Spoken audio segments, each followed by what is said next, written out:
Assalamualaikum warahmatullahi wabarakatuh. Selamat siang teman-teman semua. Pada kesempatan kali ini kelompok kami yang beranggotakan Azam, Adam, Aisyah, Amira, Cantika, Ado, dan Iwan akan mempresentasikan tentang melestarikan alam, menjaga lingkungan. Tetapi sebelumnya kami ingin berterima kasih kepada Bu Zakia karena telah memberikan kesempatan bagi kelompok kami untuk maju dan memaparkan presentasi berikut ini. Kami harap saat kami presentasi di depan, teman-teman bisa menyimak dengan tenang ya. Kita mulai ke pembahasannya. Allah Subhanahu wa Ta'ala menciptakan bumi ini dan isinya dengan tujuan yang jelas, yaitu untuk tempat tinggal manusia. Sebagai salah satu makhluk yang mulia, manusia diberikan keistimewaan untuk dapat memanfaatkan sumber daya alam yang ada di muka bumi ini. Keistimewaan tersebut juga datang dengan tanggung jawab yang besar untuk menjaga bumi ini.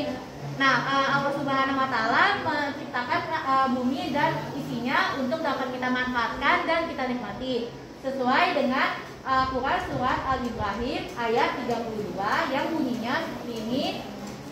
Allahul ladzi khalaqas samawati wal arda wa anzala minas samaa'i ma'an wa akhraja minas samarati rizqan lakum wa sakhkhara lakumul fulka tajriya fil bahri bihamdihi wa sakhkhara lakum.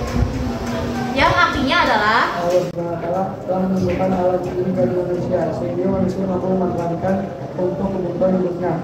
Manusia juga wajib bersyukur dengan mendirikan sholat dan memperhatikan keberlangsungan orang lain.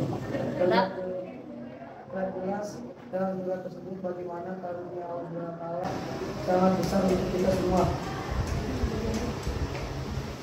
Dalam ayat tersebut sudah terlihat jelas ya karunia Allah Subhanahu wa Ta'ala sangat besar untuk kita semua. Ia menurunkan hujan dari langit agar muka bumi ini menjadi subur, dan ia juga menciptakan laut serta sungai agar dapat manusia manfaatkan sebagai sumber makanan ataupun penghasilan.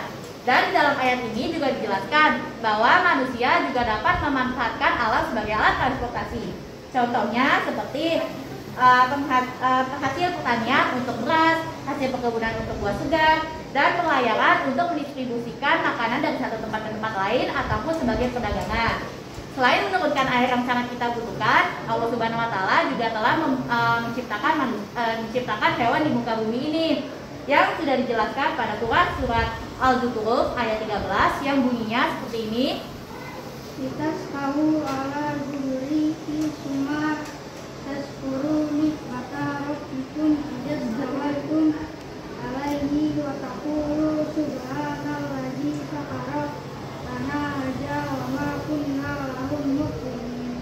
Yang artinya adalah Maha suci Allah yang telah menentukan binatang sebagai sarana transportasi sehingga manusia bisa berpindah dari satu tempat ke tempat lain dalam rangka memenuhi kebutuhan hidup. di ayat ini dijelaskan bahwa manusia dapat memanfaatkan hewan baik untuk sumber makanan, transportasi, ataupun sebagai hiburan. Salah satu contohnya yaitu kuda atau yang biasa kita sebut dengan delman untuk alat transportasi. Lalu hasil peternakan untuk memenuhi kebutuhan makan kita, dan sirkus untuk hiburan, dan juga pengobatan secara terapi. Misalnya seperti lumba-lumba ini yang digunakan untuk terapi anak autis. Betapa besar karunia yang Allah berikan kepada kita. Tentunya sebagai orang yang beriman, kita harus mensyukuri apa nikmat-nikmat yang diberikan oleh Allah Subhanahu wa Ta'ala. Namun seringkali manusia kufur dan bertingkah semena-mena sehingga membuat alam ini menjadi rusak. Sebetulnya kerusakan alam ini sudah dijelaskan oleh Allah Subhanahu wa Ta'ala dalam surat Ar-Rum ayat 41 yang bunyinya seperti ini. Al fasadu fil barri wal bahri bima kasabat aydin nasi liyuzikahum badal ladzi amri la'al alahum dan Yang artinya adalah Terdapat kerusakan alam dirasakan oleh manusia agar manusia menyadari bahwa dia telah berbuat kesalahan dan agar manusia kembali pada jalan Allah Subhanahu wa Ta'ala dengan memperbaiki perilakunya terhadap alam. Dengan memahami bahwa semua yang ada di alam semesta ini merupakan karunia Allah Subhanahu wa taala, harusnya manusia menjadi terdorong untuk lebih bersyukur dan menjaga kelestarian alam sesuai dengan tujuan penciptaannya. Nah, kita sebagai pelajar muslim tentunya harus melakukan perilaku yang berdampak pada pelestarian alam. Pelestarian alam. Perilaku-perilaku tersebut dapat dilakukan pada hal-hal yang sederhana, seperti mulai dari membuang sampah pada tempatnya, memisahkan sampah anorganik dan sampah organik,